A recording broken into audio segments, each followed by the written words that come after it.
നമസ്കാരം. ഇന്നു നമ്മൾ ഇന്ത്യയിലെ ഒരു ഹൈക്കോടതി ജഡ്ജിയെ എങ്ങനെ നീക്കം ചെയ്യാം എന്നതിനെക്കുറിച്ചാണ് സംസാരിക്കുന്നത്. അലഹബാദ് ഹൈക്കോടതിയിലെ ജസ്റ്റിസ് യശ്വന്ത് വർമ്മയെ പുറത്താക്കാനുള്ള ഒരു പ്രമേയം പാർലമെന്റിൽ വരുന്നു എന്നൊരു വാർത്തയുണ്ടല്ലോ.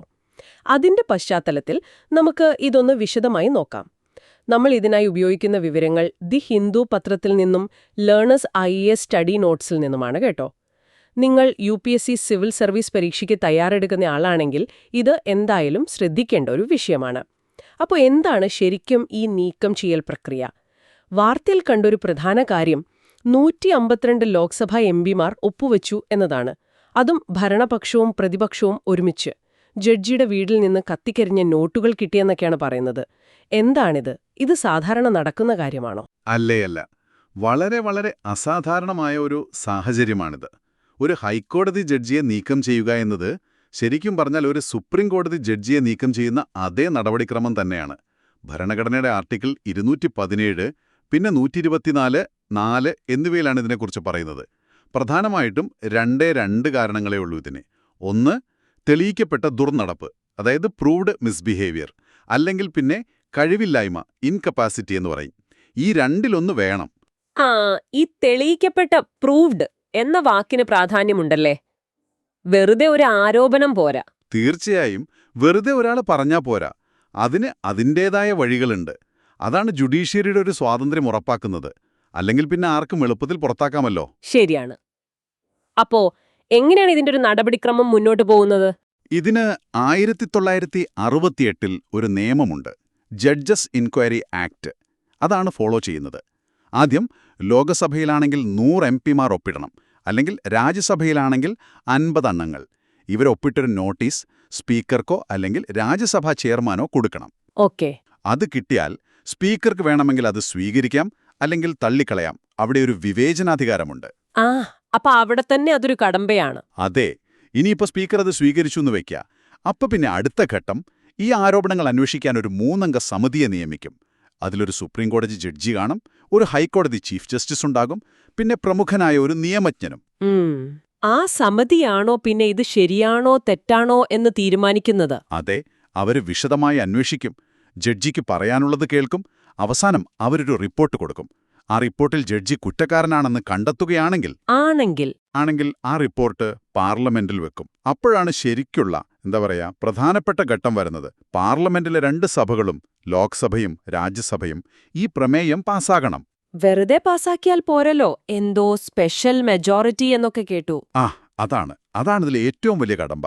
സ്പെഷ്യൽ മെജോറിറ്റി വേണം. അതായത് ഓരോ സഭയിലെയും ആകെ അംഗങ്ങളുടെ ഭൂരിപക്ഷം. അതുമാത്രം പോരാ, ഹാജരായി വോട്ട് ചെയ്യുന്ന അംഗങ്ങളുടെ 2/3 ഭൂരിപക്ഷവും വേണം. അത് കിട്ടാൻ കുറച്ച് പാടാണല്ലോ, പ്രത്യേകിച്ച് നമ്മുടെ രാഷ്ട്രീയ സാഹചര്യങ്ങളിൽ. ഭയങ്കര പാടാണ്. അതുകൊണ്ടാണ് ശ്രദ്ധിക്കണം, ഇന്ത്യയുടെ ചരിത്രത്തിൽ ഇന്നുവരെ ഒരു സുപ്രീം കോടതി ജഡ്ജിയെയോ ഹൈക്കോടതി ജഡ്ജിയെയോ ഈ രീതിയിൽ പുറത്താക്കാൻ പറ്റിയിട്ടില്ല. അവിശ്വസനീയം. ഒരാളെപ്പോലും പറ്റിയിട്ടില്ലേ? ഇല്ല. Justice V. രാമസ്വാമിയുടെ കേസിൽ 90കളിൽ ഇത് ലോക്സഭ വരെ എത്തിയതാണ്. പക്ഷേ അവിടെ വോട്ടിനിട്ടപ്പോൾ പാസ്സായില്ല. അപ്പൊ ഈ പ്രോസസ് ഉണ്ടെന്ന് പറയാമെന്നല്ലാതെ പ്രായോഗികമായി നടപ്പാക്കാൻ ഭയങ്കര ബുദ്ധിമുട്ടാണ്. അതെ, അത് ജുഡീഷ്യൽ സ്വാതന്ത്ര്യം ഉറപ്പാക്കാൻ വേണ്ടിയാണ് അത്രയും കഠിനമാക്കിയത്. പക്ഷേ മറ്റേ ഭാഗത്ത് ഉത്തരവാദിത്തം ഉറപ്പാക്കാനും ഇത് തടസ്സമാകുന്നുണ്ടോ എന്നൊരു ചോദ്യമുണ്ട്. ശരിയാണ്. നിങ്ങൾ UPSC പരീക്ഷ എഴുതുന്നവരാണെങ്കിൽ ഇതൊന്ന് ശ്രദ്ധിക്കുക. പ്രിലിംസിന് ഇന്ത്യൻ പോളിറ്റിയിൽ ജുഡീഷ്യറി, ആർട്ടിക്കിൾ 124(4), 217, പിന്നെ ഈ പറഞ്ഞ judges inquiry act, special majority, ഇതൊക്കെ പ്രധാനപ്പെട്ടതാണ്. അതെ, കോർ കോൺസെപ്റ്റ്സ് ആയിട്ട് ഇതൊക്കെ ഓർത്തു വെക്കണം. മെയിൻസിന് GS പേപ്പർ 2ൽ വരും. ജുഡീഷ്യറിയുടെ ഘടന, പ്രവർത്തനം, പിന്നെ അധികാര വിഭജനം, ജുഡീഷ്യൽ സ്വാതന്ത്ര്യം, ഉത്തരവാദിത്വം, ഇതൊക്കെ ചർച്ച ചെയ്യുമ്പോൾ ഈ വിഷയം വളരെ പ്രധാനപ്പെട്ടതാണ്. ഈ നടപടിക്രമത്തിന്റെ ഗുണമെന്താണെന്ന് വെച്ചാൽ ജുഡീഷ്യൽ ഇൻഡിപെൻഡൻസ് സംരക്ഷിക്കുന്നു. നിയമനിർമ്മാണം, നീതിന്യായം, ഭരണനിർവഹണം, ഇവർക്കെല്ലാം ഇതിൽ പങ്കുണ്ട്. പക്ഷെ ദോഷങ്ങൾ നേരത്തെ പറഞ്ഞ പോലെ നടപ്പാക്കാൻ ഭയങ്കര ബുദ്ധിമുട്ടാണ്. ഇത് രാഷ്ട്രീയവൽക്കരിക്കപ്പെടാം, ഒരുപാട് സമയമെടുക്കും. ശരിയാണ്. അപ്പോ ഈയൊരു ബുദ്ധിമുട്ട് കാരണം വേറെന്തെങ്കിലും സംവിധാനം വേണോ എന്നൊരു ചിന്തയില്ലേ? ഉണ്ട്, തീർച്ചയായും ആ ചോദ്യം പ്രസക്തമാണ്. ജുഡീഷ്യൽ അക്കൗണ്ടബിലിറ്റി ഉറപ്പാക്കാൻ മറ്റു വഴികൾ നോക്കേണ്ടി വരും. ഒരുപക്ഷേ ജഡ്ജിമാർക്കെതിരെയുള്ള പരാതികളൊക്കെ കൈകാര്യം ചെയ്യാൻ ജുഡീഷ്യറിക്കുള്ളിൽ തന്നെയുള്ള സംവിധാനങ്ങൾ, ഇൻ-ഹൗസ് മെക്കാനിസം എന്ന് പറയും, അത് കുറച്ചുകൂടി ശക്തമാക്കുകയും സുതാര്യമാക്കുകയും ചെയ്യുന്നത് ഒരു പോംവഴിയാകാം. ആ, അത് നല്ലൊരു പോയിന്റാണ്. അപ്പോൾ ചുരുക്കത്തിൽ ജഡ്ജിമാരുടെ സ്വാതന്ത്ര്യം സംരക്ഷിക്കണം, അതേസമയം അവർക്ക് ഉത്തരവാദിത്തമുണ്ടെന്ന് ഉറപ്പാക്കുകയും വേണം. ഇതിനിടയിലുള്ളൊരു ബാലൻസ് കണ്ടെത്താനാണ് ഈ നിയമം ശ്രമിക്കുന്നത്. പക്ഷെ പ്രായോഗികത ഒരു വലിയ ചോദ്യചിഹ്നമായി നിൽക്കുന്നു. എന്തായാലും ഈ വിഷയത്തെക്കുറിച്ച് നമ്മൾ നടത്തിയ ഈ ചർച്ചയിൽ പങ്കുചേർന്ന എല്ലാവർക്കും നന്ദി. അടുത്തതായി നമുക്ക് ദി ഹിന്ദു പത്രത്തിലെ തന്നെ മറ്റൊരു വാർത്തയിലേക്ക് കടക്കാം. പോകുന്നതിനു മുമ്പ് നിങ്ങൾക്കായി ഒരു ചോദ്യം. ഈ നീക്കം ചെയ്യൽ പ്രക്രിയ ഇത്രയും സങ്കീർണമായിരിക്കുമ്പോൾ ജുഡീഷ്യറിയുടെ ഉത്തരവാദിത്തം ഉറപ്പാക്കാൻ, എന്നാൽ അവരുടെ സ്വാതന്ത്ര്യത്തെ ഹനിക്കാത്ത കുറച്ചുകൂടി എളുപ്പമുള്ള പ്രായോഗികമായ വേറെ എന്തു വഴികളാണ് നമുക്ക് ചിന്തിക്കാൻ കഴിയുക? ഒന്നാലോചിച്ചു നോക്കൂ. ഇപ്പോൾ നമുക്ക് ഇന്ത്യയും UK-യും തമ്മിലുള്ള പുതിയ വ്യാപാര കരാറിനെക്കുറിച്ചൊന്ന് സംസാരിച്ചാലോ? നമുക്ക് കുറച്ച് വിവരങ്ങൾ കിട്ടിയിട്ടുണ്ട്, അപ്പോൾ അതിലേക്കൊന്ന് വിശദമായി നോക്കാം. ഇത് നിങ്ങൾക്ക്, പ്രത്യേകിച്ച് ഈ UPSC പരീക്ഷയ്ക്ക് തയ്യാറെടുക്കുന്നവർക്ക് വളരെ പ്രധാനപ്പെട്ട ഒരു വിഷയം കൂടിയാണല്ലോ. തീർച്ചയായും ഇത് പ്രിലിംസിനും മെയിൻസിനും ഒരുപോലെ പ്രധാനപ്പെട്ടതാണ്. എവിടെയൊക്കെയാണ് ഇതിന് കൂടുതൽ പ്രസക്തി വരുന്നത്? പ്രിലിംസ് നോക്കുകയാണെങ്കിൽ അന്താരാഷ്ട്ര ബന്ധങ്ങൾ, അതായത് ഈ ഉഭയകക്ഷി കരാറുകൾ, സ്വതന്ത്ര വ്യാപാര കരാറുകൾ FTA, പിന്നെ ഇന്ത്യൻ സമ്പദ്വ്യവസ്ഥയുടെ ഭാഗത്ത് വിദേശ വ്യാപാരം, ടാരിഫ് ലൈനുകൾ, പിന്നെ ഈ വിദഗ്ധരുടെ സഞ്ചാരം, നമ്മൾ പറയുന്ന മോഡ് 4, അതും പ്രധാനമാണ്. ഓക്കെ. മെയിൻസിലേക്ക് വന്നാൽ GS പേപ്പർ 2-ൽ ഇന്ത്യ ഉൾപ്പെടുന്ന കരാറുകൾ എന്ന ഭാഗത്തും GS പേപ്പർ 3-ൽ ഇന്ത്യൻ സമ്പദ്വ്യവസ്ഥ, വ്യാപാരം, വളർച്ച, തൊഴിൽ, ഇതുമായി ബന്ധപ്പെട്ട വിഷയങ്ങളിലും ഇത് വരും. ശരി. അപ്പോ ഈ വാർത്തയിൽ അല്ലെങ്കിൽ ഈ കരാറിലെ പ്രധാന കണ്ടെത്തലുകൾ എന്തൊക്കെയാണ്? ഇതൊരുമാതിരി ഒരു കൊടുക്കൽ വാങ്ങൽ പോലെയാണോ? അതെ, ഏകദേശം അങ്ങനൊരു രീതിയിലാണ് കാര്യങ്ങൾ. നമുക്ക് കിട്ടിയ വിവരങ്ങളനുസരിച്ച് UK ഇന്ത്യയിൽ നിന്നുള്ള ഒരു ഏകദേശം 99% ഉൽപ്പന്നങ്ങൾക്കും ഡ്യൂട്ടി ഒഴിവാക്കി കൊടുക്കും. ഓഹോ, 99%. അതെ. അതേസമയം ഇന്ത്യ തിരിച്ച് UK-യിൽ നിന്നുള്ള ഒരു 90% ഉൽപ്പന്നങ്ങൾക്ക് ഈ സൗകര്യം കൊടുക്കുന്നുള്ളൂ. അവിടെ ഒരു വ്യത്യാസമുണ്ട്. ഉണ്ട്. പിന്നെ ഇവിടെ ശ്രദ്ധിക്കേണ്ട ഒരു പ്രധാന കാര്യം, നമ്മുടെ പാലുൽപ്പന്നങ്ങൾ, ആപ്പിൾ പോലുള്ള ചില പ്രധാന കാർഷിക ഉൽപ്പന്നങ്ങളെ ഇതിൽ നിന്ന് ഒഴിവാക്കിയിട്ടുണ്ട്. അത് നമ്മുടെ കർഷകരുടെ താൽപ്പര്യം സംരക്ഷിക്കാനാണ്. അതൊരു പ്രധാന പോയിന്റാണ്. ഡെയറി സെക്ടറൊക്കെ വളരെ സെൻസിറ്റീവ് ആണല്ലോ. അതെ. പിന്നെ ഇന്ത്യ ഒരുപാട് പ്രതീക്ഷ വെച്ചിരുന്ന ഒരു കാര്യം ഉണ്ടായിരുന്നല്ലോ, നമ്മുടെ IT പ്രൊഫഷണൽസ് അടക്കമുള്ള വിദഗ്ധർക്ക് UK-യിലേക്ക് പോകാനും ജോലി ചെയ്യാനുമുള്ള എളുപ്പം, അതായത് ഈ മോഡ് 4, അതിൽ വലിയ മുന്നേറ്റം ഉണ്ടായില്ല എന്നും കേൾക്കുന്നല്ലോ. അതെ, ശരിയാണ്. ആ കാര്യത്തിൽ നമ്മൾ പ്രതീക്ഷിച്ചത്ര വലിയ ഇളവുകൾ UK-യുടെ ഭാഗത്തുനിന്ന് ഉണ്ടായിട്ടില്ല. അതെന്താ കാരണം? പ്രധാനമായും അവരുടെ ഇപ്പോഴത്തെ ഒരു ഇമിഗ്രേഷൻ പോളിസിയുടെ ഭാഗമായിട്ടാവാം. യോഗ, സംഗീത അധ്യാപകർക്ക് മാത്രമായിട്ടൊരു ചെറിയ കോട്ട, ഒരു 1800 വിസയ്ക്ക് കൊടുത്തിട്ടുണ്ട്. പക്ഷെ നമ്മുടെ പ്രധാന മേഖലയായ IT-യിൽ അവിടെ കാര്യമായ മാറ്റമില്ല. അപ്പൊ അതൊരു വെല്ലുവിളി തന്നെയാണ്. പിന്നെ വാഹനങ്ങളുടെ കാര്യോ? ഇറക്കുമതി തീരുവ കുറയ്ക്കുമെന്ന് കേട്ടല്ലോ. കുറയ്ക്കും, പക്ഷെ അത് ഒറ്റയടിക്കല്ല, ഘട്ടം ഘട്ടമായിട്ടായിരിക്കും.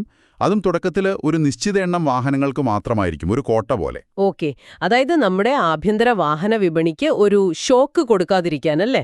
അതെ, അവർക്ക് അഡ്ജസ്റ്റ് ചെയ്യാൻ സമയം കൊടുക്കാനാണ്. ഇവിടെ നമ്മൾ ഈ സ്വതന്ത്ര വ്യാപാര കരാർ, അതായത് FTA, പിന്നെ താരിഫ് ലൈനുകൾ, കോട്ട, മോഡ് 4, ഈ വാക്കുകളൊക്കെ ഒന്ന് ഓർത്തുവെക്കുന്നത് നന്നായിരിക്കും. പ്രിലിംസിനൊക്കെ ചോദിക്കാൻ സാധ്യതയുണ്ട്. ശരിയാണ്. അപ്പോ ഈ കരാറിനെ ഒരു വലിയ ക്യാൻവാസിൽ വെച്ച് നോക്കിയാൽ എങ്ങനെയിരിക്കും ഇതിന്റെ ഒരു വിശകലനം? നോക്കൂ, ബ്രെക്സിറ്റിന് ശേഷം UK-ക്ക് പുതിയ വ്യാപാര പങ്കാളികളെ ആവശ്യമുണ്ട്. ഇന്ത്യക്കാണെങ്കിൽ ആഗോള സമ്പദ്വ്യവസ്ഥയുമായി കൂടുതൽ ഇഴുകിച്ചേരണം. അപ്പോൾ ഈ കരാർ രണ്ടു കൂട്ടർക്കും പ്രധാനമാണ്. ഇന്ത്യയുടെ താൽപ്പര്യങ്ങൾ ഇതിൽ കാണാം. നമ്മുടെ തുണിത്തരങ്ങൾ, തുകലുൽപ്പന്നങ്ങൾ, ഇതിനൊക്കെ UK-യിൽ നല്ല വിപണി കിട്ടുക എന്നത് നമ്മുടെ ഒരു ഒഫൻസീവ് ഇൻട്രസ്റ്റാണ്. അതായത് നമ്മൾ അങ്ങോട്ട് നേടാൻ നോക്കുന്നത്. അതെ. അതേസമയം നമ്മുടെ കാർഷിക മേഖലയെ, പ്രത്യേകിച്ച് ഡയറി, പിന്നെ വാഹന വ്യവസായമൊക്കെ ഒരു പരിധിവരെ സംരക്ഷിക്കാൻ നോക്കുന്നത് നമ്മുടെ ഡിഫൻസീവ് ഇൻട്രസ്റ്റുമാണ്. അപ്പോൾ ഇന്ത്യക്കുള്ള നേട്ടങ്ങൾ ഒന്നുകൂടി വ്യക്തമാക്കാമോ? പ്രധാനമായും UK മാർക്കറ്റിലേക്കുള്ള മെച്ചപ്പെട്ട പ്രവേശനം തന്നെ. തുണി, തുകൽ, കരകൗശല വസ്തുക്കൾ, ഇതിനൊക്കെ ഗുണം ചെയ്യും. പിന്നെ UK വഴി യൂറോപ്പിലെ മറ്റു വിപണികളിലേക്കും ഒരുപക്ഷെ ഇത് സഹായകമായേക്കാം. കൂടുതൽ വിദേശ നിക്ഷേപം ആകർഷിക്കാനും ഇത് സഹായിച്ചേക്കാം. ഓക്കെ. എന്നാൽ വെല്ലുവിളികളോ പ്രശ്നങ്ങളൊന്നുമില്ലേ? വെല്ലുവിളികളുണ്ട്. ഈ വാഹന വിപണി തുറന്നുകൊടുക്കുന്നത് അത് ഘട്ടം ഘട്ടമായിട്ടാണെങ്കിലും നമ്മുടെ ആഭ്യന്തര കമ്പനികൾക്കൊരു വെല്ലുവിളിയാവാം. ശരിയാണ്. പിന്നെ നേരത്തെ പറഞ്ഞ പോലെ സേവന മേഖലയിൽ, പ്രത്യേകിച്ച് ഈ മോഡ് 4-ൽ നമ്മൾ പ്രതീക്ഷിച്ച അത്രയും നേട്ടം കിട്ടിയില്ല. അതൊരു പോരായ്മയാണ്. പിന്നെ വേറൊരു കാര്യം, ഈ കരാർ ഒരു മാതൃകയാക്കി വെച്ചിട്ട് ഇനി യൂറോപ്യൻ യൂണിയനോ US ഒക്കെ നമ്മളുമായി ചർച്ചയ്ക്ക് വരുമ്പോൾ അവരൊരുപക്ഷെ ഇതിലും കൂടുതൽ കാര്യങ്ങൾ ആവശ്യപ്പെട്ടേക്കാം. അതൊരു സാധ്യതയാണ്. അപ്പോ മൊത്തത്തിൽ നോക്കുമ്പോൾ ഇതൊരു ബാലൻസ്ഡ് കരാറാണോ അതോ ഒരു ഭാഗത്തേക്ക് ചായ്വുണ്ടോ? ശരിക്കും പറഞ്ഞാൽ ഇതൊരു സന്തുലിത കരാർ ഉണ്ടാക്കാനുള്ള ശ്രമമായിട്ടാണ് കാണുന്നത്. രണ്ടു കൂട്ടരുടെയും താൽപ്പര്യങ്ങൾ പരിഗണിച്ചിട്ടുണ്ട്, കൊടുക്കൽ വാങ്ങലുകൾ നടന്നിട്ടുണ്ട്. അതായത് ആരും പൂർണ്ണമായും ജയിച്ചില്ല, ആരും പൂർണ്ണമായും തോറ്റില്ല എന്നാണോ? ഒരു പരിധിവരെ അത്. ആഗോളതലത്തിൽ പല രാജ്യങ്ങളും കൂടുതൽ പ്രൊട്ടക്ഷനിസ്റ്റ് ആവുന്നൊരു സമയത്ത് ഇത്തരം വ്യാപാര കരാറുകൾ പ്രധാനമാണ്. പക്ഷെ കരാർ ഒപ്പിട്ടതുകൊണ്ട് മാത്രം കാര്യമായില്ല. ശരിയാണ്. കരാറിലെ സാധ്യതകൾ ഉപയോഗപ്പെടുത്തണമെങ്കിൽ നമ്മളും കുറച്ചുകൂടി തയ്യാറെടുക്കേണ്ടി വരും, അല്ലേ? കൃത്യമായി. ഈ കരാർ കൊണ്ട് നമ്മുടെ വ്യവസായങ്ങൾക്ക്, കയറ്റുമതിക്കാർക്കൊക്കെ ഗുണം കിട്ടുന്നുണ്ടോയെന്ന് നമ്മൾ ഉറപ്പാക്കണം. ഇനി യൂറോപ്യൻ യൂണിയനുമായും US-ഉമായും ഒക്കെ ചർച്ചകൾ വരുമ്പോൾ ഈ അനുഭവത്തിൽ നിന്ന് പഠിച്ച് കുറച്ചുകൂടി തന്ത്രപരമായി നീങ്ങണം.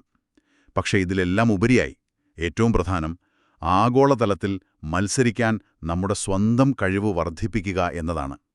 അതായത് നമ്മുടെ ലോജിസ്റ്റിക്സ് മെച്ചപ്പെടുത്തണം, ഈസ് ഓഫ് ഡൂയിങ് ബിസിനസ് കൂട്ടണം, തൊഴിലാളികളുടെ സ്കില്ല് കൂട്ടണം. ഇതൊക്കെ ചെയ്താലേ ഏത് കരാറിന്റെയും പൂർണ്ണമായ പ്രയോജനം നമുക്ക് കിട്ടൂ. അപ്പോൾ ഈ ഇന്ത്യ-UK വ്യാപാര കരാറിനെക്കുറിച്ച് നമ്മൾ ചിന്തിക്കുമ്പോൾ ഓർക്കേണ്ട ഒരു കാര്യം ഇതാണ്. കരാറുകൾ അവസരങ്ങൾ തുറന്നുതരും. പക്ഷേ ആ അവസരം മുതലാക്കണമെങ്കിൽ നമ്മുടെ ആഭ്യന്തരമായ ശക്തിയും മത്സരക്ഷമതയും തന്നെയാണ് ഏറ്റവും പ്രധാനം. ഈ പുതിയ സാധ്യതകളെ നേരിടാൻ നമ്മൾ എത്രത്തോളം തയ്യാറാണ് എന്നത് നിങ്ങൾക്ക് സ്വയം ആലോചിക്കാവുന്ന ഒരു കാര്യമാണ്. എന്തായാലും ഈ വിഷയത്തിൽ നിന്ന് നമുക്ക് ദി ഹിന്ദു പത്രത്തിലെ മറ്റൊരു പ്രധാന വാർത്തയിലേക്ക് കടക്കാം. സ്വാഗതം. ഇന്ന് നമ്മൾ ശ്രദ്ധ കേന്ദ്രീകരിക്കുന്നത് മണിപ്പൂരിലെ ഇപ്പോഴത്തെ അവസ്ഥയെക്കുറിച്ചാണ്, അല്ലേ? അതെ, പ്രത്യേകിച്ചും അവിടെ രാഷ്ട്രപതി ഭരണം വീണ്ടും നീട്ടിയതിനെക്കുറിച്ച്. അതെ, നമുക്ക് കിട്ടിയ ഒരു ലേഖനം വെച്ചിട്ട് എന്താണ് ശരിക്കും അവിടെ നടക്കുന്നത്, പിന്നെ എന്തുകൊണ്ടാണിത് നിങ്ങൾക്ക് പ്രധാനപ്പെട്ടതാകുന്നത് എന്നൊക്കെ നമുക്കൊന്ന് ആഴത്തിൽ നോക്കാം. മണിപ്പൂരിലെ ആ സാഹചര്യം, അതായത് കുക്കീസോ മെയ്തേയ് സമുദായങ്ങൾക്കിടയിലെ വംശീയ സംഘർഷം, അതിപ്പോഴും ഒരു വിഷയമാണല്ലോ. അപ്പോൾ നമുക്ക് ഈ രാഷ്ട്രപതി ഭരണത്തിന്റെ കാര്യത്തിലേക്ക് കടക്കാം. തീർച്ചയായും. പിന്നെ ഈ വിഷയം UPSC പരീക്ഷ എഴുതുന്നവർക്ക് എന്താ പറയാ, വളരെ ശ്രദ്ധിക്കേണ്ട ഒന്നാണ്. ഓക്കെ, അപ്പോൾ അതിന്റെ UPSC പ്രസക്തി എങ്ങനെയാണ്, പ്രിലിംസിനും മെയിൻസിനും ഒക്കെ? പറയാം. പ്രിലിംസ് നോക്കുവാണെങ്കിൽ ഇന്ത്യൻ പോളിറ്റിയിലെ അതിൽ ആർട്ടിക്കിൾ 356, പിന്നെ ഈ SR ബൊമ്മൈ കേസ്, ഇതൊക്കെ പ്രധാനമാണ്. ശരി. അതുപോലെ ആഭ്യന്തര സുരക്ഷയുടെ ഭാഗത്ത് ഈ വടക്ക് കിഴക്കൻ സംസ്ഥാനങ്ങളിലെ വംശീയ പ്രശ്നങ്ങൾ, ഇപ്പോഴത്തെ സംഭവങ്ങൾ, അതൊക്കെ വരാം. ഓക്കെ. മെയിൻസിലോ? മെയിൻസിന് GS പേപ്പർ 2-ല് കേന്ദ്ര സംസ്ഥാന ബന്ധങ്ങൾ, നമ്മുടെ ഫെഡറൽ ഘടനയിലെ വെല്ലുവിളികൾ, ഈ അടിയന്തരാവസ്ഥാ നിയമങ്ങൾ, അതൊക്കെ വരും.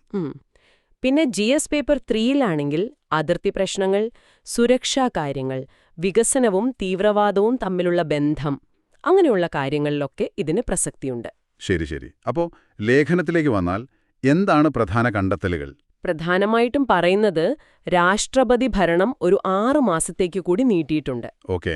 പക്ഷേ പ്രശ്നം എന്താന്ന് വെച്ചാൽ ആ ഇരുവിഭാഗങ്ങൾക്കിടയിലുള്ള വംശീയ വേർതിരിവ് അതിപ്പോഴും വളരെ രൂക്ഷമായിട്ട് തന്നെ നിൽക്കുന്നു. ആ ബഫർ സോണുകളുടെ കാര്യം പറയുന്നുണ്ടോ ലേഖനത്തില്? ഉണ്ട്. ആ സോണുകൾ, അതായത് ഇരുവിഭാഗങ്ങൾ നേരിട്ട് പ്രശ്നമുണ്ടാക്കാതിരിക്കാൻ സേന നോക്കുന്ന സ്ഥലങ്ങൾ, അതൊക്കെ ഇപ്പോഴും അവിടെ ഉണ്ട്. പിന്നെ കുക്കീസോ വിഭാഗം അവർക്ക് മാത്രമായിട്ട് ഒരു ഭരണ സംവിധാനം വേണമെന്ന് ആവശ്യപ്പെടുന്നുണ്ട്. അതേസമയം മെയ്തേയ് വിഭാഗം അവര് മറ്റുള്ളവരെ ഒരു പരിധിവരെ പുറത്തുനിന്നുള്ളവരായിട്ട് കാണുന്നൊരു നിലപാടുണ്ട്. അപ്പോ ശരിക്കും പറഞ്ഞാല് സാഹചര്യം വളരെ സങ്കീർണമാണ്. അതെ, അത് വ്യക്തമാണ്. അപ്പോൾ ഈ സാഹചര്യത്തിൽ ഈ ആർട്ടിക്കിൾ 356, അതായത് രാഷ്ട്രപതി ഭരണം, അതിന്റെ അടിസ്ഥാന കാര്യങ്ങൾ എന്തൊക്കെയാണ് നമ്മൾ ഓർത്തിരിക്കേണ്ടത്? ആർട്ടിക്കിൾ 356 എന്ന് വെച്ചാൽ ഒരു സംസ്ഥാനത്ത് ഭരണഘടനാപരമായി ഭരണം നടത്താൻ പറ്റുന്നില്ല എന്ന് രാഷ്ട്രപതിക്ക് തോന്നിയാൽ അത് ഗവർണറുടെ റിപ്പോർട്ട് വേണമെന്നില്ല. ഗവർണറുടെ റിപ്പോർട്ട് പ്രകാരമോ അല്ലാതെയോ ആകാം. അങ്ങനെ രാഷ്ട്രപതിക്ക് ബോധ്യപ്പെട്ടാൽ രാഷ്ട്രപതി ഭരണം പ്രഖ്യാപിക്കാം. പ്രഖ്യാപിച്ചാൽ സംസ്ഥാന സർക്കാർ അത് പിരിച്ചുവിടും. ഭരണം നേരെ കേന്ദ്രത്തിന്റെ കയ്യിലാകും. നിയമസഭയുടെ കാര്യമോ? നിയമസഭ ഒന്നുകിൽ പിരിച്ചുവിടാം, അല്ലെങ്കിൽ അതിന്റെ പ്രവർത്തനം മരവിപ്പിക്കാം, സസ്പെൻഡ് ചെയ്യാം. ശരി. അപ്പോ ഈ SR ബൊമ്മൈ കേസ് 1994 അതിന്റെ പ്രാധാന്യം എന്തായിരുന്നു? അത് വളരെ പ്രധാനപ്പെട്ടൊരു വിധിയാണ്. കാരണം ഈ ആർട്ടിക്കിൾ 356 അത് പലപ്പോഴും രാഷ്ട്രീയപരമായി ദുരുപയോഗം ചെയ്യപ്പെടുന്നു എന്നൊരു ആക്ഷേപമുണ്ടായിരുന്നല്ലോ. അതെ. അത് തടയാൻ ഈ വിധി ഒരുപാട് സഹായിച്ചു. കോടതിക്ക് രാഷ്ട്രപതി ഭരണം ശരിയാണോ എന്ന് പരിശോധിക്കാം. Judicial review. ഓക്കേ. പിന്നെ ഒരു സർക്കാരിന് ഭൂരിപക്ഷമുണ്ടോ എന്ന് തീരുമാനിക്കേണ്ടത് നിയമസഭയിലാണ്, രാജ്ഭവനിലല്ല. അതുപോലെ പാർലമെന്റ് അംഗീകരിക്കുന്നതുവരെ സഭ പിരിച്ചുവിടരുത്, വേണമെങ്കിൽ മരവിപ്പിക്കാം. ഇതൊക്കെ പ്രധാന നിരീക്ഷണങ്ങളായിരുന്നു. മതേതരത്വത്തെക്കുറിച്ചും പറഞ്ഞിരുന്നില്ലേ? ഉണ്ടായിരുന്നു. മതേതരത്വം ഭരണഘടനയുടെ അടിസ്ഥാന ഘടനയുടെ ഭാഗമാണെന്നും കോടതി പറഞ്ഞു. രസകരമായ കാര്യം, ഈ വിധിയൊക്കെ വന്നിട്ടും പ്രാദേശിക പാർട്ടികൾ ശക്തിപ്പെട്ടിട്ടും വീണ്ടും രാഷ്ട്രപതി ഭരണം വരുന്നു അല്ലേ? ലേഖനം അതേക്കുറിച്ച് എന്താണ് പറയുന്നത്? അതെ, ഈ വിധിക്കും പ്രാദേശിക പാർട്ടികളുടെ വളർച്ചയ്ക്കും ശേഷം രാഷ്ട്രപതി ഭരണം ഏർപ്പെടുത്തുന്നത് കുറഞ്ഞിരുന്നു. പക്ഷെ മണിപ്പൂരിലെ ഇപ്പോഴത്തെ അവസ്ഥ അത് കാണിക്കുന്നതെന്താണെന്ന് വെച്ചാൽ, ചില സാഹചര്യങ്ങളിൽ ഇതിനെ ആശ്രയിക്കേണ്ടി വരുന്നു. പക്ഷേ ലേഖനം ഊന്നി പറയുന്ന ഒരു കാര്യം എന്താണത്? ഈ ഭരണപരമായ നടപടികൾ, അതായത് സുരക്ഷാസേനയെ വിന്യസിക്കുന്നത് പോലുള്ള കാര്യങ്ങൾ, അതുമാത്രം പോരാ. സമുദായങ്ങൾക്കിടയിൽ ഒരു യഥാർത്ഥ അനുരഞ്ജനമുണ്ടാകണമെങ്കിൽ രാഷ്ട്രീയപരമായ ഒരു ഇടപെടൽ അതുകൂടിയേ തീരൂ. വെറുതെ അക്രമമില്ലാതായി എന്നതുകൊണ്ട് മാത്രം രാഷ്ട്രപതി ഭരണം വിജയിച്ചു എന്ന് പറയാൻ പറ്റില്ല. ശരിയാണ്. അപ്പോൾ ഈ ഭരണപരമായ പരിഹാരങ്ങളുടെ പരിമിതി എന്താണ്? മെയിൻസ് പരീക്ഷയ്ക്ക് ഇതെങ്ങനെ കാണാം? നല്ല പോയിന്റ്. ഇത് വടക്കുകിഴക്കൻ സംസ്ഥാനങ്ങളിലെ സമാധാനത്തിന്റെ ഒരു ദുർബലാവസ്ഥ കാണിക്കുന്നുണ്ട്. ഈ വംശീയ പ്രശ്നങ്ങൾക്ക് എത്ര ആഴത്തിൽ വേരുകളുണ്ടെന്നും. രാഷ്ട്രപതി ഭരണം വേണ്ടിവരുന്നത് തന്നെ ഒരു പരാജയമാണെന്ന് പറയാമോ? പ്രക്രിയ പരാജയപ്പെടുമ്പോഴാണ് ഇത് വേണ്ടിവരുന്നത്. അതുകൊണ്ട് ഇത് ക്രമസമാധാന പാലനവും രാഷ്ട്രീയ പരിഹാരവും തമ്മിലുള്ള ഒരു സംവാദത്തിലേക്ക് വിരൽ ചൂണ്ടുന്നുണ്ട്. അതായത് താൽക്കാലിക സുരക്ഷാ നടപടികൾ ശാശ്വതമായ രാഷ്ട്രീയ പരിഹാരത്തിന് പകരമാവില്ല എന്ന്. കൃത്യമായി അതാണ് ലേഖനം പറയുന്നത്. രാഷ്ട്രപതി ഭരണം നീട്ടുന്നതിന് ന്യായീകരണങ്ങൾ ഉണ്ടാകാം. ക്രമസമാധാനം പുനഃസ്ഥാപിക്കുക, ഭരണസ്തംഭനം ഒഴിവാക്കുക എന്നൊക്കെ. പക്ഷേ അതിന്റെ ദോഷവശങ്ങളോ? ഇതൊരു ദീർഘകാല പരിഹാരമല്ല. ജനാധിപത്യ പ്രക്രിയയെ തടസ്സപ്പെടുത്തുന്നു. ചിലപ്പോൾ ജനങ്ങളെ ഭരണകൂടത്തിൽ നിന്ന് കൂടുതൽ അകറ്റാനും സാധ്യതയുണ്ട്. അപ്പോ ചുരുക്കത്തിൽ പറഞ്ഞാൽ, മണിപ്പൂരിലെ രാഷ്ട്രപതി ഭരണം നീട്ടിയത് അതവിടത്തെ ആഴത്തിലുള്ള പ്രശ്നങ്ങൾക്കൊരു താൽക്കാലിക മറ മാത്രമാണ്. യഥാർത്ഥ സമാധാനം വേണമെങ്കിൽ രാഷ്ട്രീയ ഇച്ഛാശക്തിയും അനുരഞ്ജന ശ്രമങ്ങളും അത്യാവശ്യമാണ്. അതെ, അതുതന്നെ. മുന്നോട്ടെങ്ങനെ പോകണമെന്നതിനെക്കുറിച്ച് ലേഖനം ഒരു സമതുലിതമായ കാഴ്ചപ്പാട് വയ്ക്കുന്നുണ്ട്. എന്താണത്? ഈ രാഷ്ട്രപതി ഭരണം എന്നത് ഒരു രാഷ്ട്രീയ പരിഹാരത്തിന് സാഹചര്യം ഒരുക്കാനുള്ള ഒരു ഇടക്കാല സ്റ്റേജായിട്ട് കാണണം. എന്നിട്ട് കേന്ദ്ര സർക്കാർ തന്നെ മുൻകൈയെടുത്ത് എല്ലാ വിഭാഗങ്ങളുമായിട്ടും ഒരു രാഷ്ട്രീയ സംഭാഷണം തുടങ്ങണം. നിയമം നടപ്പാക്കുമ്പോൾ പക്ഷപാതം കാണിക്കരുത്. പുനരധിവാസം, അനുരഞ്ജനം, ഇതിനൊക്കെ ഊന്നൽ കൊടുക്കണം.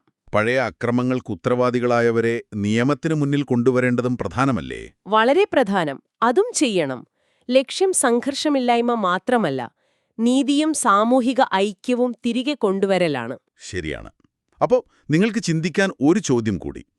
മണിപ്പൂർ പോലുള്ളൊരു സംസ്ഥാനത്ത് വീണ്ടും ഈ ആർട്ടിക്കിൾ 356 ഉപയോഗിക്കേണ്ടി വരുന്നത് ഇന്ത്യയിലെ ഫെഡറൽ ബന്ധങ്ങളെക്കുറിച്ചും സംഘർഷങ്ങൾ കൈകാര്യം ചെയ്യാനുള്ള നമ്മുടെ സംവിധാനങ്ങളെക്കുറിച്ചും ശരിക്കും എന്താണ് സൂചിപ്പിക്കുന്നത്? ആ ഒരു ചിന്തയോടെ നമുക്ക് ഈ വിഷയം ഇവിടെ നിർത്താം. അടുത്തതായിട്ട് ദി ഹിന്ദു പത്രത്തിൽ നിന്നുള്ള മറ്റൊരു പ്രധാന വാർത്ത നമുക്ക് ചർച്ച ചെയ്യാം. നമസ്കാരം. ഇന്ന് നമ്മൾ കുറച്ചുകൂടി ആഴത്തിൽ പരിശോധിക്കാൻ പോകുന്നത് കാർഗിലിൽ നിന്ന് പഹൽഗാമയിലേക്ക് ഇന്ത്യയുടെ 2 പതിറ്റാണ്ടിലെ തന്ത്രപരമായ പരിണാമമെന്ന.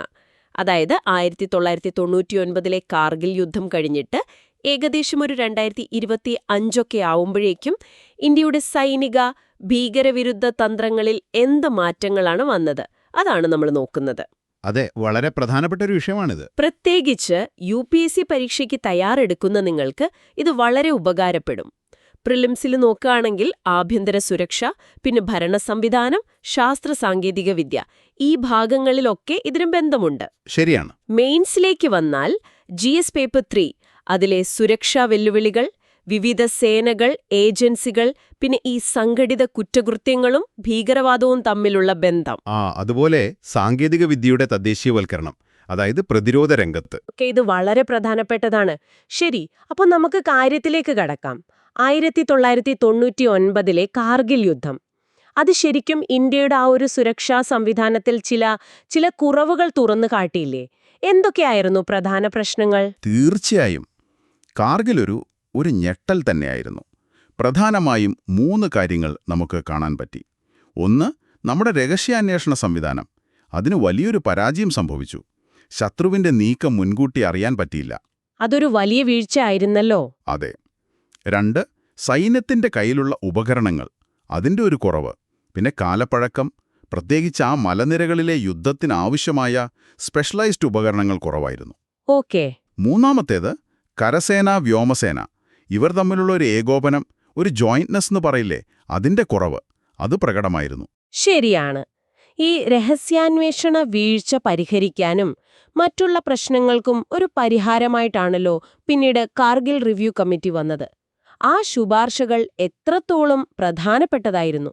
വളരെ നിർണായകമായിരുന്നു. കെ സുബ്രഹ്മണ്യത്തിന്റെ നേതൃത്വത്തിലുള്ള ആ കമ്മിറ്റി, അവരുടെ ശുപാർശകളുടെ അടിസ്ഥാനത്തിലാണ് പിന്നീട് പല മാറ്റങ്ങളും വന്നത്. ഉദാഹരണത്തിന്, ഡിഫൻസ് ഇന്റലിജൻസ് ഏജൻസി, അതായത് DIA, DIA, അതുപോലെ national technical research organisation NTRO, ഇതൊക്കെ സ്ഥാപിക്കപ്പെട്ടു. ഇതൊക്കെ രഹസ്യാന്വേഷണം ശക്തിപ്പെടുത്താനായിരുന്നു. ഓക്കെ. പിന്നെ ദേശീയ സുരക്ഷാ ഉപദേഷ്ടാവ് NSA എന്ന പോസ്റ്റിനു കൂടുതൽ പ്രാധാന്യം വന്നു. പിന്നീട് സേനകളെ ഏകോപിപ്പിക്കാൻ chief of defence staff CDS എന്ന പദവി വന്നു. CDS പദവി ഒരു വലിയ മാറ്റമായിരുന്നല്ലോ. അതെ. അതുപോലെ സംയോജിത തിയേറ്റർ കമാൻഡുകൾ, ഇന്റഗ്രേറ്റഡ് തിയേറ്റർ കമാൻഡ്സ്, അതിനുള്ള നീക്കങ്ങളും തുടങ്ങി. ഇതൊക്കെ ആ കമ്മിറ്റി റിപ്പോർട്ടിന്റെ ഭാഗമായി വന്നതാണ്.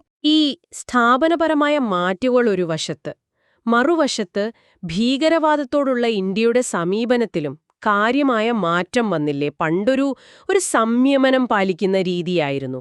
അതിൽ നിന്ന് മാറി കുറച്ചുകൂടി ശക്തമായ തിരിച്ചടി എന്ന നിലപാടിലേക്ക് വന്നതെങ്ങനെയാണ്? ശരിയാണ്, അതൊരു പ്രധാനപ്പെട്ട മാറ്റമാണ്. പണ്ട് നമ്മൾ സ്ട്രാറ്റജിക് റെസ്ട്രെയിന്റ് എന്നൊക്കെ പറയുമായിരുന്നു. ഒരു പരിധിവരെ പ്രതികരിക്കാതെ നിൽക്കുന്ന ഒരവസ്ഥ. അതെ.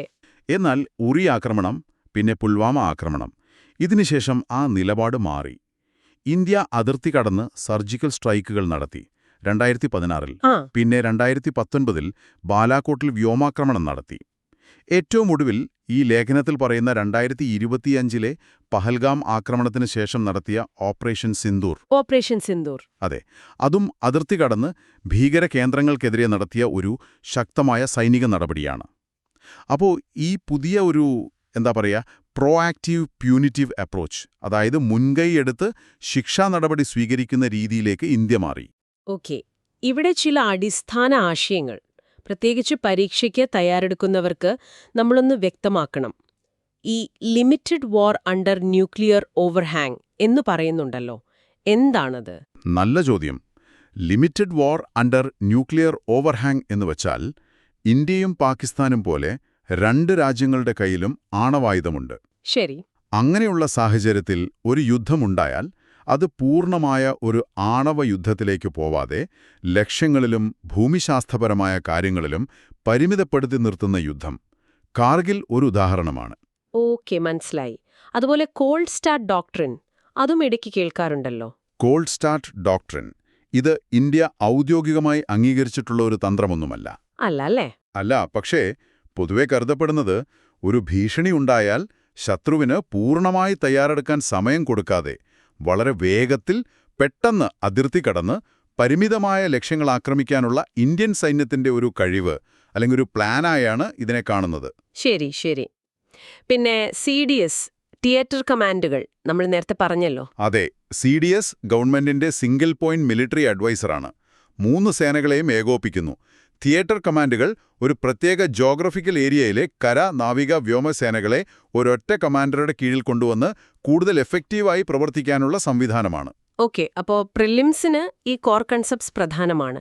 ഇനി മെയിൻസ് പരീക്ഷയുടെ ഒരു കാഴ്ചപ്പാടിൽ നോക്കിയാൽ കാർഗിലിന് മുൻപുള്ള ഇന്ത്യയുടെ അവസ്ഥയും അതിനുശേഷമുള്ള മാറ്റങ്ങളും ഒന്ന് ചുരുക്കി പറയാമോ? അതെ, കാർഗിലിന് മുൻപ് നമ്മൾ നേരത്തെ പറഞ്ഞ പോലെ രഹസ്യാന്വേഷണത്തിൽ പാളിച്ചകളുണ്ടായിരുന്നു, സേനകൾ തമ്മിൽ ഏകോപനം കുറവായിരുന്നു, ആയുധങ്ങൾ പലതും പഴയതായിരുന്നു, നയം പൊതുവെ ഒരു പ്രതികരണാത്മകമായിരുന്നു. അതായത് ഒരു സംഭവം ഉണ്ടായാൽ മാത്രം പ്രതികരിക്കുന്ന രീതി. അതെ, റിയാക്റ്റീവ് പോളിസി. എന്നാൽ കാർഗിലിനു ശേഷം നോക്കൂ, NSA, CDS, DIA, NTRO പോലെ ശക്തമായ സ്ഥാപനങ്ങൾ വന്നു. സൈന്യം ആധുനികവൽക്കരിച്ചു.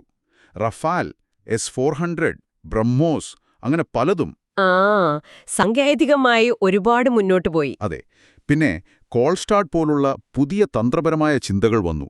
ഭീകരവാദത്തിനെതിരെ വളരെ ശക്തമായ, പ്രൊവാക്റ്റീവായ, പുനിറ്റീവായ നടപടികളിലേക്ക് മാറി. മേക്ക് ഇൻ ഇന്ത്യ വഴി നമ്മുടെ സ്വന്തം പ്രതിരോധ വ്യവസായം വളർത്താനുള്ള ശ്രമവും തുടങ്ങി. ശരി, എന്നാൽ ഇതെല്ലാം ഉണ്ടെങ്കിലും വെല്ലുവിളികൾ ഇപ്പോഴും ബാക്കിയുണ്ടാവുമല്ലോ? തീർച്ചയായും വെല്ലുവിളികളുണ്ട്. നമ്മുടെ തദ്ദേശീയ ആയുധ നിർമ്മാണം അത് ഇനിയും വേഗത്തിലാക്കണം. അതിന്റെ വേഗത പോരാ എന്ന് പറയാം. പിന്നെ സൈബർ യുദ്ധം, ബഹിരാകാശ യുദ്ധം, ഡ്രോൺ ഉപയോഗിച്ചുള്ള യുദ്ധമുറകൾ, ഇതിലൊക്കെ നമ്മൾ കൂടുതൽ തയ്യാറെടുപ്പ് നടത്തണം. അതായത് മാറുന്ന യുദ്ധമുഖങ്ങൾക്കനുസരിച്ച് നമ്മളും മാറണം. അതെ. പിന്നെ ഈ തിയേറ്റർ കമാൻഡുകൾ അത് വേഗത്തിൽ പൂർണ്ണമായി നടപ്പാക്കി സേനകൾക്കിടയിൽ ശരിക്കുമുള്ള ഒരു സംയോജനം, ഇന്റഗ്രേഷൻ കൊണ്ടുവരണം. ഇതൊക്കെയാണ് മുന്നിലുള്ള പ്രധാന വെല്ലുവിളികൾ. അപ്പോ ചുരുക്കത്തിൽ പറഞ്ഞാൽ കാർഗിലിൽ നിന്ന് കിട്ടിയ പാഠങ്ങൾ ഉൾക്കൊണ്ട് ഒരുപാട് ദൂരം ഇന്ത്യ മുന്നോട്ടു പോയിട്ടുണ്ട്. പഹൽഗാമിലെത്തുമ്പോഴേക്കും കൂടുതൽ ശക്തവും ആത്മവിശ്വാസവുമുള്ളതും ഒരുപക്ഷേ കൂടുതൽ അഗ്രസീവ് എന്ന് പറയാമോ, അങ്ങനെ ഒരു തന്ത്രപരമായ നിലപാടിലേക്ക് എത്തിയിരിക്കുന്നു. ശരിയാണ്, ആ മാറ്റം പ്രകടമാണ്. പക്ഷേ ഇവിടെ നമ്മൾ ഓർക്കേണ്ട ഒരു അടിസ്ഥാന കാര്യം കൂടിയുണ്ട്. ഈ സ്ഥാപനങ്ങളും നയങ്ങളുമൊക്കെ മാറിയത് നല്ലതാണ്. പക്ഷേ ഭാവിയുടെ ഭീഷണികൾ നമുക്ക് പ്രവചിക്കാൻ പറ്റില്ല. അതെപ്പോഴും മാറിക്കൊണ്ടിരിക്കും. ശരിയാണ്. അതുകൊണ്ട് ഈ തന്ത്രപരമായ പൊരുത്തപ്പെടൽ, സ്ട്രാറ്റജിക് അഡാപ്റ്റേഷൻ, അത് എന്തെങ്കിലും ഒരു പ്രതിസന്ധി വരുമ്പോൾ മാത്രം ചെയ്യുന്ന ഒന്നായി കാണരുത്. മറിച്ച് അതൊരു തുടർ പ്രക്രിയയായി മാറണം. എപ്പോഴും ജാഗ്രതയോടെ, ദീർഘവീക്ഷണത്തോടെ കാര്യങ്ങൾ കാണണം. അതാണ് ഏറ്റവും വലിയ പാഠമെന്നെനിക്ക് തോന്നുന്നു. വളരെ പ്രധാനപ്പെട്ട ഒരു പോയിന്റാണത്.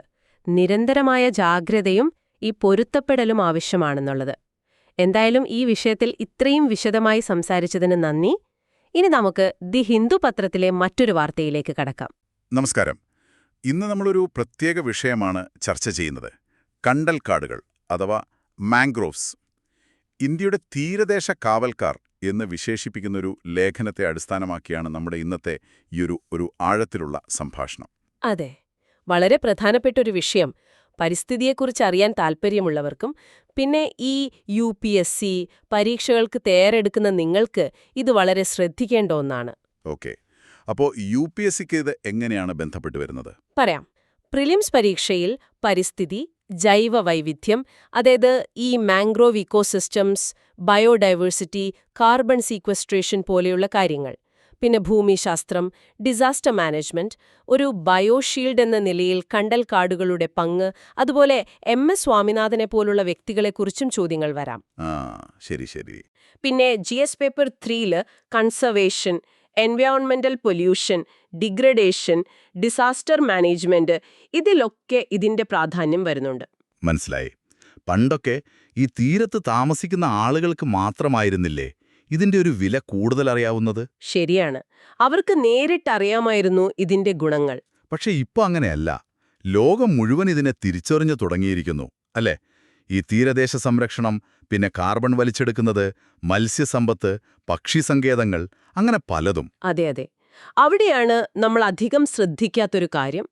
ഇതിനു പിന്നിൽ നമ്മുടെ MS സ്വാമിനാഥൻ എന്ന ശാസ്ത്രജ്ഞന്റെ പങ്ക് വളരെ വലുതാണ്. ഓഹോ, അതെങ്ങനെയാണ്? അദ്ദേഹം 1981 തന്നെ പറഞ്ഞിരുന്നു, ഈ കാലാവസ്ഥാ വ്യതിയാനം വരുമ്പോൾ കണ്ടൽക്കാടുകൾ ഒരു വലിയ രക്ഷയാവുമെന്ന്. അത്ര ദീർഘവീക്ഷണത്തോടെ. 1989-ലോ? അപ്പൊ അന്നേ അദ്ദേഹം... അതേന്നെ, അന്ന് കാലാവസ്ഥാ വ്യതിയാനം ഇത്ര വലിയ ചർച്ചയൊന്നും അല്ല. അദ്ദേഹം പറഞ്ഞു, ഈ ഉപ്പുവെള്ളത്തിൽ വളരുന്ന കണ്ടലിന്റെ ജീനുകൾ ഉപയോഗിച്ച് നമുക്ക് ഉപ്പിനെ അതിജീവിക്കാൻ കഴിവുള്ള നെല്ലുവരെ ഉണ്ടാക്കാമെന്ന്. ഭക്ഷ്യസുരക്ഷയ്ക്ക്. ഹോ, അപ്പോ വെറും സംരക്ഷണം മാത്രമല്ല, പ്രായോഗികമായ കാര്യങ്ങളും അദ്ദേഹം മുന്നോട്ട് വെച്ചു. തീർച്ചയായും. അദ്ദേഹം 1990-ൽ ഒരു അന്താരാഷ്ട്ര സംഘടന തുടങ്ങി, ISME, international society for mangrove ecosystems.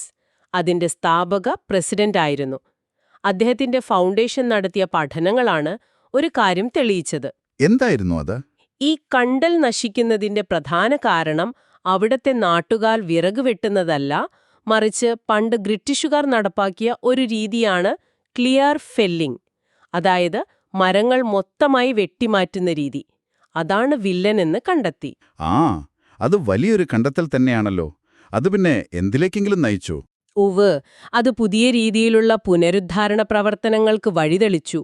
Fish bone കെനാല് രീതി എന്നൊക്കെ പറയും. നശിച്ച കാടുകളിലേക്ക് വേലിയേറ്റ സമയത്ത് വെള്ളം എത്തിക്കാനുള്ള ടെക്നിക്ക്. പിന്നെ ഏറ്റവും പ്രധാനമായി സംയുക്ത കണ്ടൽ പരിപാലനം അഥവാ JMM, ജോയിന്റ് മാംഗ്രൂവ് മാനേജ്മെന്റ്. വനം വകുപ്പും അവിടുത്തെ പ്രാദേശിക സമൂഹങ്ങളും ഒരുമിച്ച് കണ്ടൽ കാടുകളെ സംരക്ഷിക്കുന്ന രീതി.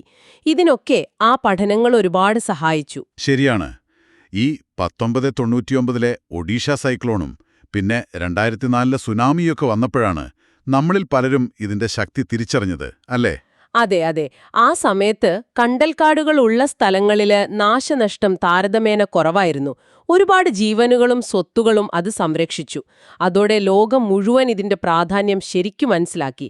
ഇപ്പോൾ ഇന്ത്യയിൽ ഏതാണ്ട് 4992 ചതുരശ്ര കിലോമീറ്റർ കണ്ടൽക്കാടുകളുണ്ട്. ISFR 2023 റിപ്പോർട്ട് പ്രകാരം ചെറിയൊരു വർധനവും കാണിക്കുന്നുണ്ട്. ഈ കണ്ടൽ ചെടികൾക്ക് ഇത്രയധികം ഉപ്പുവെള്ളത്തിൽ നിലനിൽക്കാൻ എന്തെങ്കിലും പ്രത്യേക കഴിവുകളുണ്ടോ? പ്രിലിംസിനു വേണ്ടി തയ്യാറെടുക്കുന്നവർക്ക് ഓർക്കാൻ പറ്റുന്ന ചില കാര്യങ്ങൾ. നല്ല ചോദ്യം. ഒന്ന്, ഇവയുടെ വേരുകളാണ്. ശ്വാസന വേരുകൾ അഥവാ ന്യൂമറ്റോഫോഴ്സ് എന്ന് പറയും.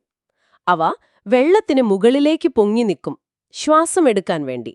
ഓക്കെ. പിന്നെ വിവിപാരസ് ജെർമിനേഷൻ, അതായത് വിത്ത് ആ മരത്തിൽ നിൽക്കുമ്പോൾ തന്നെ മുളയ്ക്കാൻ തുടങ്ങും, എന്നിട്ടേ താഴെ വീഴുകയുള്ളൂ. അപ്പോ ഉപ്പുവെള്ളത്തിൽ അതിജീവിക്കാൻ എളുപ്പമാണ്. കൊള്ളാം. പിന്നെ നേരത്തെ പറഞ്ഞ ആ കാർബൺ സംഭരണം, ബ്ലൂ കാർബൺ, അന്തരീക്ഷത്തിലെ കാർബൺ ഡയോക്സൈഡിനെ വലിച്ചെടുത്ത് മണ്ണിൽ സംഭരിക്കും, സാധാരണ കാടുകളേക്കാൾ എത്രയോ അധികം. അതുകൊണ്ടാണ് ഇവയെ നീല കാർബൺ ആവാസ വ്യവസ്ഥ എന്ന് വിളിക്കുന്നത്. നേരത്തെ പറഞ്ഞ JMM, ഫിഷ് ബോൺ കനാൽ രീതിയൊക്കെ ഇതിന്റെ സംരക്ഷണവുമായി ബന്ധപ്പെട്ട പ്രധാന ആശയങ്ങളാണ്. അപ്പോൾ മെയിൻസ് പരീക്ഷയുടെ ഒരു കാഴ്ചപ്പാടിൽ നോക്കുമ്പോൾ ഇന്ത്യയുടെ ആ 7500 കിലോമീറ്റർ വരുന്ന തീരദേശത്തിന് ഈ കണ്ടൽക്കാടുകൾ ഒരു മുതൽക്കൂട്ട് തന്നെയാണ്. ഒരു സംശയമില്ല. ഒരുപാട് ഗുണങ്ങളുണ്ട്. പ്രധാനമായിട്ടും തീരസംരക്ഷണം ഒരു ജൈവ കവചം പോലെ പ്രവർത്തിക്കും. പിന്നെ ലക്ഷക്കണക്കിന് ആളുകളുടെ ഉപജീവനമാർഗം ഇതിനെ ആശ്രയിച്ചാണ്. മത്സ്യബന്ധനമൊക്കെ അല്ലേ? അതെ, മത്സ്യബന്ധനം, മറ്റ് അനുബന്ധ തൊഴിലുകൾ, പിന്നെ ജൈവ വൈവിധ്യം. സുന്ദർബൻസിലെ കടുവയുടെ കാര്യം ഓർത്താൽ മതി. പിന്നെ കാലാവസ്ഥാ വ്യതിയാനത്തെ ചേർക്കാൻ സഹായിക്കുന്നു ഈ നീല കാർബൺ വഴി. തീരത്തെ മണ്ണൊലിപ്പ് തടയുന്നു. അങ്ങനെ ഒരുപാട് ഗുണങ്ങൾ. എന്നാൽ ഇതിനൊക്കെ ഭീഷണികളും ഉണ്ടല്ലോ ഇപ്പോൾ. എന്തൊക്കെയാണ് പ്രധാന പ്രശ്നങ്ങൾ? ഉണ്ട്. പ്രധാനമായും തീരദേശ വികസനം തന്നെ. തുറമുഖങ്ങൾ, വ്യവസായശാലകൾ, പിന്നെ വലിയ രീതിയിലുള്ള ആക്വാകൾച്ചർ അഥവാ ചെമ്മീൻ കൃഷി. ഇവയൊക്കെ കണ്ടൽക്കാടുകൾ വെട്ടിനശിപ്പിക്കാൻ കാരണമാകുന്നുണ്ട്. മലിനീകരണമോ? അതും ഒരു വലിയ പ്രശ്നമാണ്. ഫാക്ടറികളിൽ നിന്നും നഗരങ്ങളിൽ നിന്നുമുള്ള മാലിന്യം കണ്ടലാവാസ വ്യവസ്ഥയെ നശിപ്പിക്കുന്നു.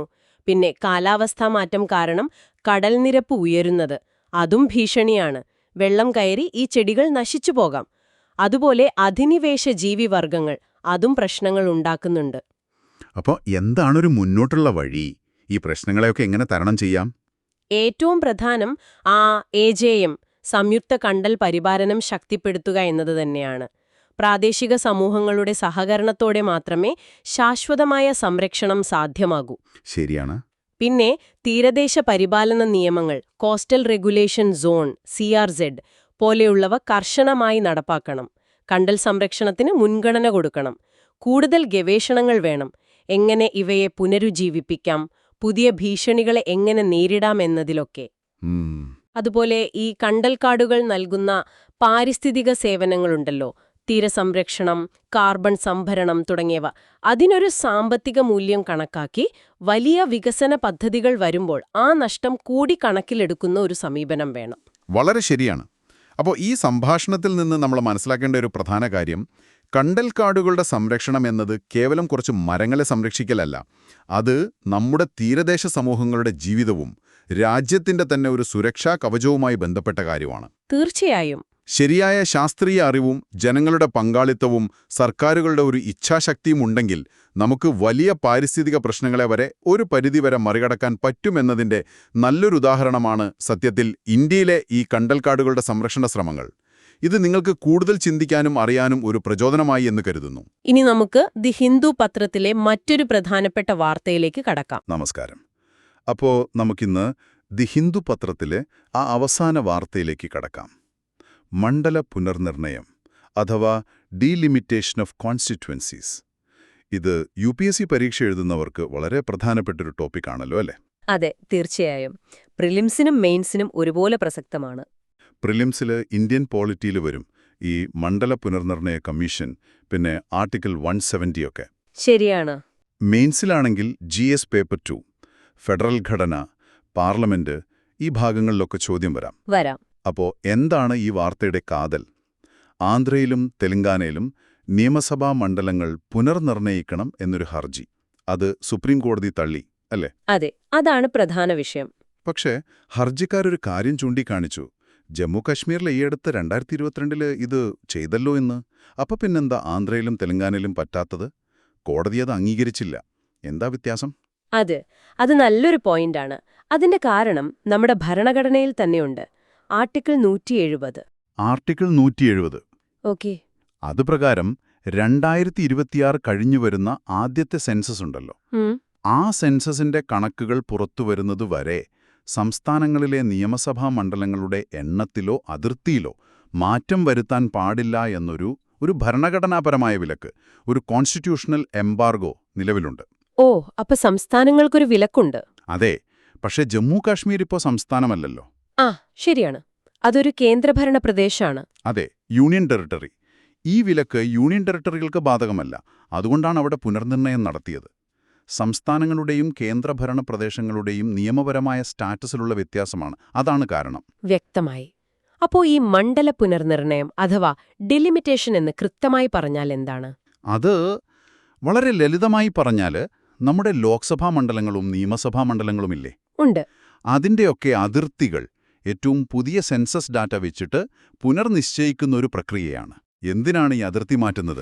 പ്രധാന ലക്ഷ്യം രാജ്യത്തെ എല്ലാ മണ്ഡലങ്ങളിലും ഏകദേശം ഒരേ ജനസംഖ്യ ഉറപ്പാക്കുക എന്നതാണ്.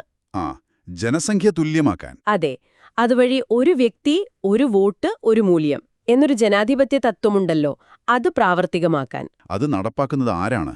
ഒരു കമ്മീഷനാണോ? അതെ, മണ്ഡല പുനർനിർണയ കമ്മീഷൻ അഥവാ ഡീലിമിറ്റേഷൻ കമ്മീഷൻ എന്നൊരു സമിതിയാണ്. വളരെ ശക്തമായൊരു ബോഡിയാണ്. അവരുടെ തീരുമാനങ്ങൾ അന്തിമമാണ്. ഒരു കോടതിയിലും ചോദ്യം ചെയ്യാൻ പറ്റില്ല.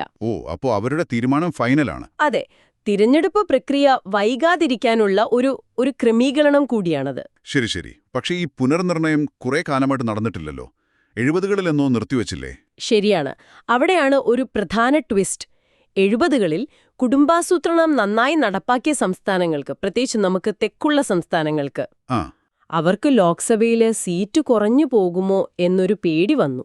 കാരണം അവരുടെ ജനസംഖ്യ വളർച്ച കുറഞ്ഞല്ലോ. ഓക്കെ, അപ്പൊ ആ പേടി കാരണം, അതെ, ആ ആശങ്ക കാരണം 1976 42ാം ഭരണഘടനാ ഭേദഗതി വഴി 1971 സെൻസസ് അടിസ്ഥാനമാക്കിയുള്ള സീറ്റുകളുടെ എണ്ണം 2000 വരെ മരവിപ്പിച്ചു, ഫ്രീസ് ചെയ്തു. അതെ. പിന്നീട് 2001 84ാം ഭേദഗതിയിലൂടെ ഈ മരവിപ്പിക്കൽ വീണ്ടും നീട്ടി 2026 ശേഷമുള്ള ആദ്യ സെൻസസ് വരെ. അതാണ് ഇപ്പോഴത്തെ അവസ്ഥ. അപ്പോൾ ഈ മരവിപ്പിക്കൽ കാരണം ഇപ്പോൾ ചില പ്രശ്നങ്ങളുണ്ട്, അല്ലേ? ഉണ്ട്. അതാണ് ഇപ്പോഴത്തെ പ്രധാന വെല്ലുവിളി.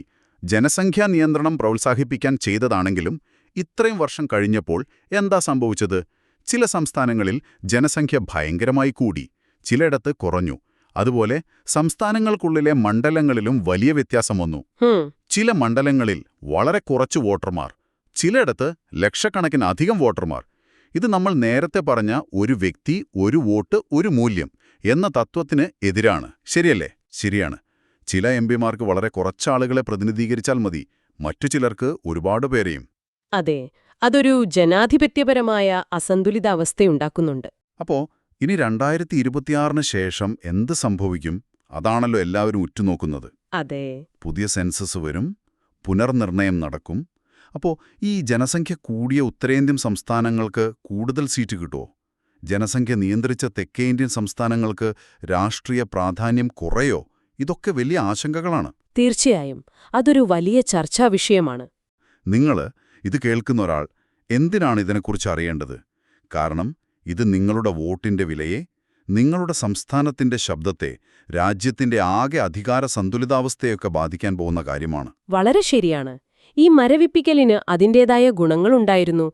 അത് ജനസംഖ്യാ നിയന്ത്രണത്തിന് ഒരു പ്രോത്സാഹനം നൽകി, ഒരു ഘട്ടത്തിൽ രാഷ്ട്രീയ സ്ഥിരതയും ഉറപ്പാക്കി. പക്ഷെ ഇന്ന് നമ്മൾ കാണുന്നത് അതിന്റെ മറുവശമാണ്. പ്രാതിനിധ്യത്തിലെ അസമത്വം, പിന്നെ ഈ പറഞ്ഞ പോലെ സംസ്ഥാനങ്ങൾ തമ്മിലുള്ള ഒരു അധികാര വടംവലിക്ക് ഇത് കാരണമാകുമോ എന്ന പേടി. ഇത് വെറും സീറ്റിന്റെ കണക്കല്ല, രാജ്യത്തിന്റെ നയങ്ങളെ, വിഭവ വിതരണത്തെ ഒക്കെ സ്വാധീനിക്കാൻ സാധ്യതയുണ്ട്. ദക്ഷിണേന്ത്യൻ സംസ്ഥാനങ്ങളുടെ ആശങ്ക വളരെ വലുതാണിപ്പോൾ. അതെ, ദക്ഷിണേന്ത്യൻ സംസ്ഥാനങ്ങൾ അവരുടെ സാമൂഹിക പുരോഗതിക്ക് കൊടുത്ത ഊന്നലിന് ഒരു തിരിച്ചടി കിട്ടുമോ എന്നുവരെയുള്ള വ്യാഖ്യാനങ്ങൾ വരുന്നുണ്ട്. അപ്പോൾ ഈ സുപ്രീം കോടതി വിധിയിലേക്ക് തിരിച്ചു വന്നാൽ, ആ വിധി ഇപ്പോഴത്തെ നിയമം വെച്ച് നോക്കുമ്പോൾ ഭരണഘടനാപരമായി ശരിയാണ്. കോടതിക്ക് നിലവിലുള്ള നിയമമനുസരിച്ച് പ്രവർത്തിക്കാൻ പറ്റൂ. ആർട്ടിക്കിൾ 170 വിലക്ക് നിലനിൽക്കുമ്പോൾ പുനർനിർണയം സാധ്യമല്ല. അത് തെരഞ്ഞെടുപ്പ് ചട്ടക്കൂടിന്റെ സ്ഥിരത ഉറപ്പാക്കുന്നു. ശരി. പക്ഷേ 2026 ശേഷമുള്ള ആ വലിയ വെല്ലുവിളി, അത് നേരിടാൻ നല്ല രാഷ്ട്രീയേച്ഛാശക്തിയും സംസ്ഥാനങ്ങൾ തമ്മിലൊരു സമവായവും അത് കൂടിയേ തീരൂ. എന്തെങ്കിലും പരിഹാരങ്ങൾ സാധ്യമാണോ ഈ ആശങ്കകൾ പരിഹരിക്കാൻ? ചർച്ചകൾ നടക്കുന്നുണ്ട്. ദക്ഷിണേന്ത്യൻ സംസ്ഥാനങ്ങളുടെ ആശങ്കകൾ കേൾക്കണം. ഒരു പക്ഷേ രാജ്യസഭാ സീറ്റുകളുടെ എണ്ണത്തിൽ എന്തെങ്കിലും മാറ്റം വരുത്താമോ? അല്ലെങ്കിൽ കേന്ദ്രത്തിൽ നിന്ന് സംസ്ഥാനങ്ങൾക്ക് കിട്ടുന്ന സാമ്പത്തിക വിഹിതം നിശ്ചയിക്കുന്നതിൽ ജനസംഖ്യയെ മാത്രം ആശ്രയിക്കാതെ മറ്റു മാനദണ്ഡങ്ങൾ കൊണ്ടുവരാമോ? ഇങ്ങനെയുള്ള ബദൽ വഴികൾ ആലോചിക്കേണ്ടി വരും. അപ്പോ നിങ്ങൾക്ക് ചിന്തിക്കാൻ ഇതാ ഒരു ചോദ്യം. 2026 ശേഷം ഈ വലിയ പുനഃക്രമീകരണം നടക്കുമ്പോൾ ഈ പറഞ്ഞ ഒരു വ്യക്തി ഒരു വോട്ട് ഒരു മൂല്യം എന്ന തത്വവും, അതേസമയം സംസ്ഥാനങ്ങളുടെ, പ്രത്യേകിച്ച് ദക്ഷിണേന്ത്യൻ സംസ്ഥാനങ്ങളുടെ ആശങ്കകളും, ഇവ തമ്മിൽ എങ്ങനെ ഒരു ബാലൻസ് കണ്ടെത്താൻ പറ്റും? അതൊരു വലിയ ചോദ്യമാണ്. ഇന്നത്തെ ഈ ചർച്ച നിങ്ങൾക്ക് കാര്യങ്ങൾ മനസ്സിലാക്കാൻ സഹായിച്ചു എന്ന് കരുതുന്നു. ഈ വിഷയങ്ങൾ പറ്റുമെങ്കിൽ ഇന്ന് തന്നെ ഒന്നുകൂടി നോക്കുക. അപ്പോൾ ഓർമ്മയിൽ നിൽക്കും. നല്ലതാണ്. നാളെ നമുക്ക് പുതിയ വിഷയങ്ങളുമായി വീണ്ടും കാണാം. എല്ലാവർക്കും നല്ലത് വരട്ടെ.